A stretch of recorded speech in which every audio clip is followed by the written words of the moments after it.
are deep into the 2026 NFL offseason as training camp is currently underway. After plenty of offseason drama and big names relocating to new teams, we as football fans can start the countdown to kickoff. Woo! Let's go! Yeah! During this offseason, ESPN released their own top 10 NFL quarterback list on July 13, 2026. The article was written by Jeremy Fowler, which was composed of NFL top executives, coaches, and scouts ranking who they think is the best quarterback in the league. So the curious journalist in me wanted to compile my own list of top 10 quarterbacks in the NFL. These rankings are based on the 2025-26 regular season and postseason performances if it's applicable, not based off of a quarterback's prior seasons. So without further ado, who do I think is the best quarterback going into the 2026-27 NFL season? Drum roll, please.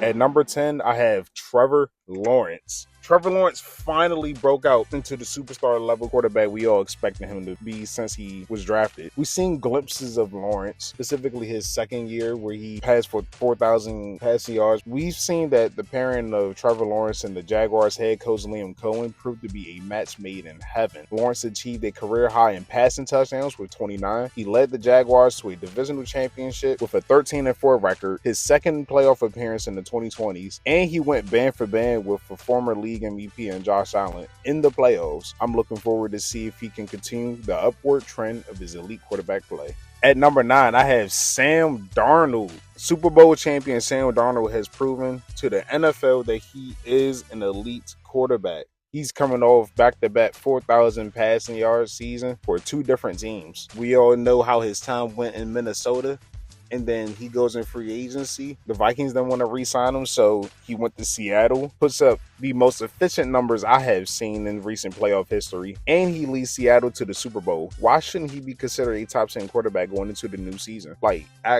Give me one reason why he shouldn't be. I will say, though, it will be interesting to see how well he'll do without Kenneth Walker. At number 8, I have Joe Burrow. Now, Joe Burrow remains one of the most efficient quarterbacks in the league. It doesn't help that he was injured for half of the season. Though in the 8 games that he played, Burrow went 5-3. With the train wreck of a season Cincinnati had between injuries and so many holes on defense, and the offensive line being the worst it's ever been in the Burrow era, people are quick to forget what a healthy Burrow can do. Hopefully, he comes back healthy with Chase and Higgins still here to produce on offense. Burrow's Bengals will always be competitive. At number 7, I have Patrick Mahomes. Now, on paper, Mahomes' stats has regressed to the worst it's ever been in his career. He went 6-8 in his 14 starts as a Chief last season, and his season ended with a torn ACL and LCL. We all witnessed that translate into how the Chiefs season went. However, a Patrick Mahomes down year is still a top 10 quarterback at minimum. I'm expecting Mahomes to bounce back as the Chiefs continue to retool their roster. Mahomes has been cleared to participate in training camp, though his leg is looking a little thin, man. I hope he adds some more weight on that, man. I hope he don't rush his back. But hopefully we will get to see Mahomes play week 1. Also, Eric Bieniemy returns to the Chiefs as their offensive coordinator, who was their championship offensive coordinator for the first 2 Chiefs Super Bowl run in the Mahomes era. Also, at the time that I'm recording this, apparently Eric Bieniemy's son shot his own mother at their home in Virginia. Prayers out to Eric Bieniemy and his wife and his family, man. Aside from that, whenever Mahomes returns, he'll be fine. At number 6, I have Jared Goff. Now, Jared Goff, I've thought about putting him in my top 5, but you'll see why in a moment. But let me talk about Jared Goff right now, because a down year for the Lions does not mean a down year for Jared Goff. Since he's been in Detroit, he's reminded all of us why he was a number 1 overall pick. And last season was no different. He was second in passing yards and passing touchdowns with a team that had struggled with injuries throughout the season. Very worthy of a Pro Bowl nod, dare I say, an elite quarterback most of the time.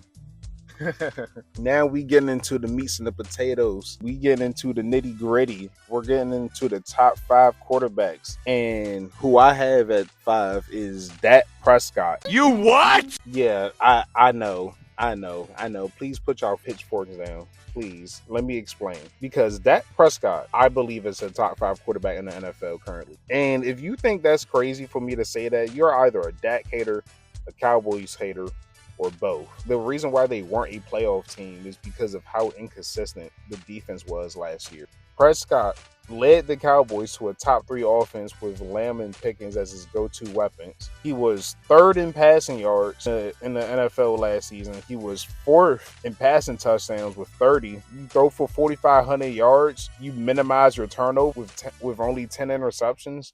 Top 5 in QBR in the NFL. I feel like Dak Prescott at 5 is a pretty solid spot for him. I wouldn't put him any higher than 5, but I can understand if you would put Jared Goff over Dak Prescott, or if you would just put Dak Prescott lower on your list personally. But going off of the 2025-26 season, Dak Prescott, for the most part, was consistently great. He played consistently great football, whether you like to admit that or not. But this upcoming season, he doesn't lose any of his weapons, and he gets more help on the defensive side, all coming off of an injury the season prior, by the way. Remember, he only played 8 games the season prior. He went down with injury. So, yeah, I feel like that's a really good season for Prescott, man. I honestly think that Dak Prescott can be a dark horse MVP candidate in 2026-27. Somebody should clip that. You know, I hope this list isn't pissing y'all off, but if y'all enjoying this, make sure y'all hit that subscribe button, because number 4, we have my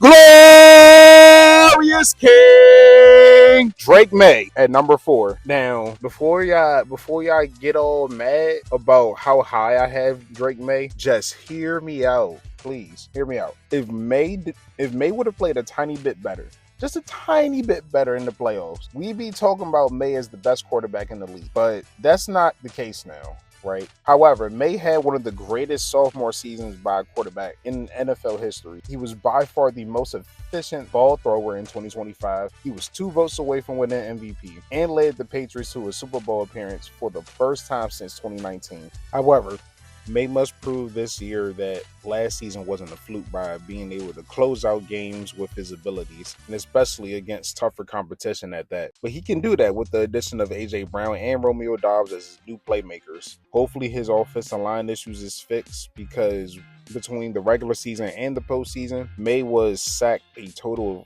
of 86 times, 4th most sacked quarterback in the league last season. The front 5 and May's decision making must be better, but I don't want anybody to forget, because of how Drake May played in his playoff run, he threw for 4,300 passing yards with no Pro Bowlers. He threw for 31 touchdowns with no Pro Bowlers. His best receiver was a washed Stephon Diggs, and I wouldn't even call him washed because he managed to crack 1,000 yards, man. You know, Drake May is really good. He is an elite quarterback, and now you give him much better weapons to accommodate him, and Drake May has all the tools to go all going into next year. Now we get into the top 3. At number 3, I have Lamar Jackson. When healthy, Lamar will always be a top 3 quarterback at worst. 2025 was an off year for Lamar. The offense was out of sync and battered. Jackson dealt with injuries throughout the season, and the Ravens defense collapsed on itself. This year, Lamar is healthy.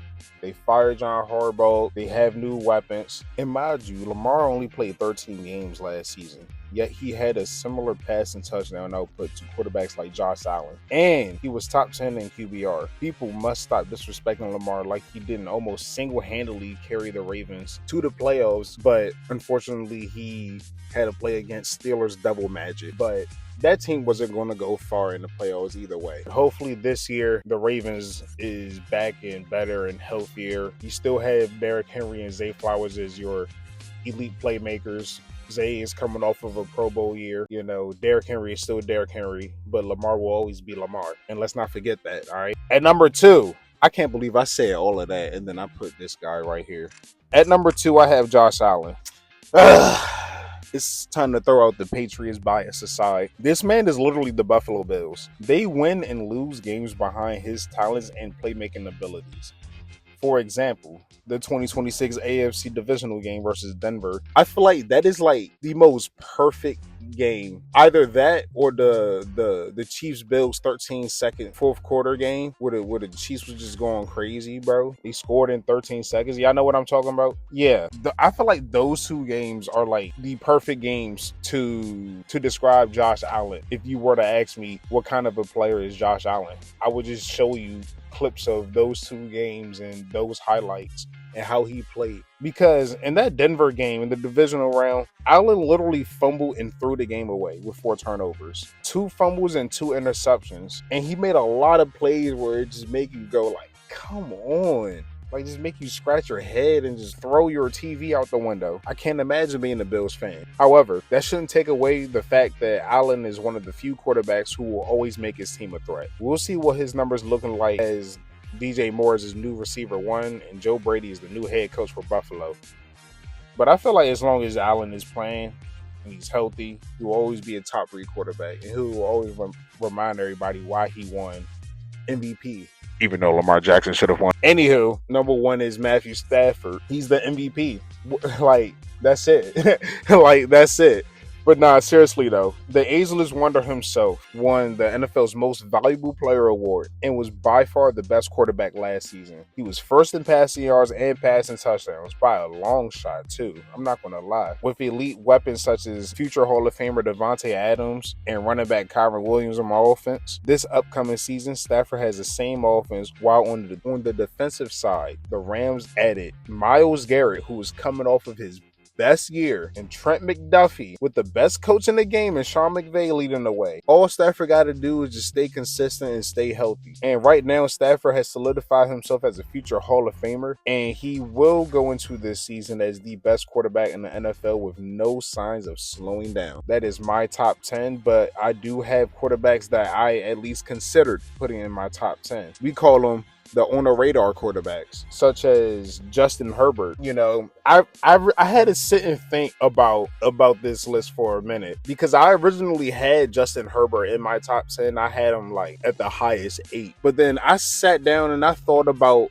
other quarterback seasons and I compared it to him, and the NFL highlights is still fresh in my mind. You know, the games are still fresh in my mind. And I'm just like, Justin Herbert hasn't done anything to show me that he's a top 10 quarterback. Like, his best moment in the 2025-26 season was beating the Chiefs week 1 in Mexico City. Like, I kid you not. And if you disagree with me, please let me know whatever big moments that shows you that Justin Herbert was a top 10 quarterback or is a top 10 quarterback. Like, yeah, that was really like the peak of Justin Herbert in that 2025-26 year. You know, he still had a solid season. He was top 10 in most major quarterback stats, but I just think that he's overrated right now, and I need to see more from the leader of the Chargers offense. We all know that he has the skill set, he has the talent, he's 6'4".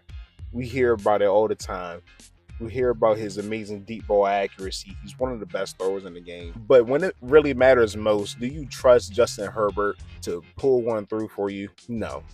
So that's why he's not in my top 10. Other quarterbacks such as Jalen Hurts, who is coming off of a disappointing playoff performance and regular season in general from a team standpoint. And that has Hurts on the outside looking in. Like, if I were to rank all quarterbacks in the NFL, I would probably have Jalen Hurts at 11 or 12. Caleb Williams, a great year too from Caleb, also has him on the outside looking in. He also has the talent. He has the skill set. He has Ben Johnson as his head coach. I felt like he could make the biggest leap in year 3. Jaden Daniels, he also had a disappointing and injury-riddled season, which also drops him outside of the top 10. And last but not least, I also have Bo Nix on my radar. 8 fourth quarter comebacks in the first 2 seasons in the NFL. He is one of the most clutch quarterbacks in the league. And he could have made the Super Bowl this year if he didn't injure his ankles in the last seconds of the divisional round versus the Bills. Honestly, Bo Nix is probably the strongest contender to be a top 10 quarterback, but unfortunately, he just had so much consistency issues. Let me know what quarterbacks you think should have been in the top 10. Let me know your top 10 list. Let me know if you agree or disagree with my rankings. we can be respectful and have a very fun conversation going into the new season. To keep up with sports contents I produce, consider subscribing to my Substack for written articles and deep analysis, as well as my other platforms such as my YouTube and Medium. Here's a visual comparison of my top 10 quarterback list from ESPN's official list. I just hope it's better than whatever Bleacher Report be putting out.